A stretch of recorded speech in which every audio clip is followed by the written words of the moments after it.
नवा वीडियो पे नेलकन आपे जोतो बुहा मिश्रा को इन और नवा आलिया अल्फा ओमेगा संवाद कोईजोंग टीम से खोज आपे जोतो को जय मसीह की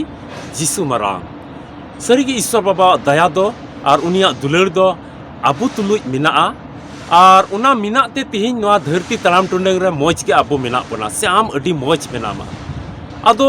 पासे नवा धरती तलाम टुंडंग रे आम हो आम हुदिस दाम मिद बार कथा बोले नय मसीह जीवन रे मिनाया ईश्वर देवा सेवा जीवन रे मिनाया मेनखान चिलकान जीवन कान तिया नवा दो ओका समय मा कोईजों बांग अंजमो कान तिन गिरजे बांग चला सनाय दिन कना से नय गिरजे इन चला कान रहो जतो कथा को बाचोइन बुझाव दाड़िया कान अडी आइमा तर बुहा मिश्रा को उनकान मने जोंग मेना तिहिन आम पासे उनकान आम हुदिसे कान खाज आमी लई किमा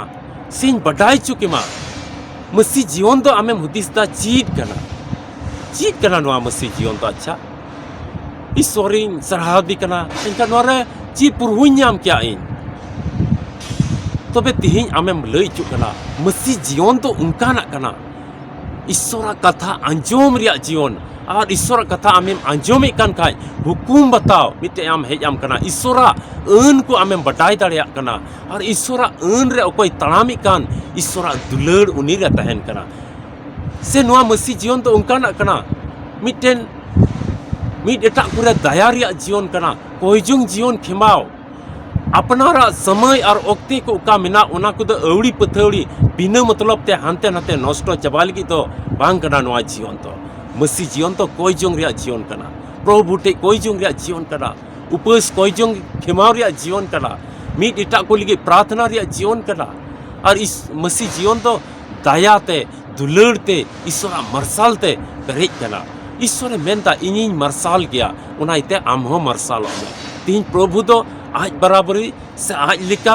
अबूरे मिटे दुलड़ सदोदा आज तिना को पंजाय दिकान उनकान को लिगी उनकाना कथाय मेंदा जेमन आज को पंजाय दिकान उनको हो मरसाल रको तहन से मरसाल को हुयो उनका ईश्वर मेन जों कना तिहिन उना यते तिहिन ना मसीह जीवन दो बिना मतलब रिया दो बांग कना मतलब बिना नवा धरती तड़ाम टुंडंग रे आम आइमा दिन मेनामा मेनका मिद दिन धरती बगी आ जुदी प्रभु रे विश्वास कते आमेम बगिया कन खाय उनिया हुकुम को बताव कते जुदी नवा धरती बगिया कन खाय जायचुक जीवन रे आमेम बोलो उकार दो आर राजोंग बनुआ उकार दो आर रुआसु बनुआ उकार दो आर भावना चिंता बनुआ ईश्वर कथा उका दो सुनोत सस्तर पुते बाइबिल रिया धारा ते तिहिन आमेम न्यामे कान उना रिया मिमित कथा को पढ़ाओ में नेल में और जुदी ओलो पढ़ा नोआ धरती रे पसे बाम बडाई कान खाज तबे आमठे नेहर मेना ईश्वर कथा उका तिहिन लयगो कान नुआ सिखनत को आम अंजों कते मन अंतर रे जुगा दो जोंग में अडी आइमा जरवा जोंग में और नुआ कथा से लिखाते आम तड़ाम में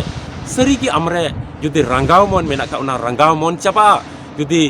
बड़ी मन मेना का उना बड़ी मन चाबा नेमरोत मन रनेम हुयुआ निधन मन रेनम हुआ और ईश्वर दो उकाय कुसिया कान उनकान मन रेन आमेम हुआ उना यते बुहा मिश्रा जहां रेन कान गियम आम जहां तिन रेंगेज घरवंच रेन कानेम जहां तिन बाम बडाय उनकानी घरवंच रेन कानाम मेनका ईश्वर दुलड़ सस्तोरिया कथा तिहिnya मेनता आम हो ईश्वर दुलड़े में कना आम हो ईश्वर गोड़वाम लगी आम हो ईश्वर बंचाव में लगी उनका ना जीवन रे आम तहन में उना इते ईश्वर तो आमे सुंदराई में कना तिहिन ईश्वर तुले जमण कान तहन में सरी की आमा मिमी कामकाज को पूरे तमा मिमी आस को ईश्वर पूरे तमा अरे दयाव माम दो और आमा जीवन रे अड्डी आइमा तो ईश्वर दुलड़ को मेरा आइमा रकम से लिखाते आमा घरवंच रे भरदाने जड़िया और आया दुलड़ सतोर तबे तिहिन उना इते आम हुदिस हुयुग तमा सस्तोरिया मिमित कथा तो अवड़ी पथौड़ी तो बांखन अड्डी दामना कथा कना अड्डी मतलब रिया कथा कना उना अंजम ते आलुम अस्कितोआ उना अंजम ते आलुम हिरखा उना नेलते से पढ़ाते मन रे आलु अतरुñो एम से हिरखा आलु हेजाम उना कथा दुलड़ चित में तेहिन उना ईश्वर कथा दुलड़ से उना कथा तुले मिटे लगाव से उना कथा तुले मिटे जुड़ाव कान रिया आमेम हुदिस का ईश्वर आम तुले जुड़ा उना कथा रे सूर से तीनम चला उना उन ईश्वर आम सूर से हिजुआ उना कथा रे तीन जुड़ा सनामिया ईश्वर के उन आम तुले जुड़ा सनाया उना कथा तीन मजम जुगाव दोया ईश्वर उन के आमा घरोंच और आमरेन गिद्रे को और आमा घरोंच परिवार आम आपे जुगाड़ पिया जोतोन पिया और उनका लेकाते धरती रे जो मुश्किल को बंचा और सहड़ करने में तहना और धरती रे हर एक तकलीफ हर एक कष्ट को ईश्वर आम बंचाव में चिदाते उनिया कथा से उनी देवा सेवा रे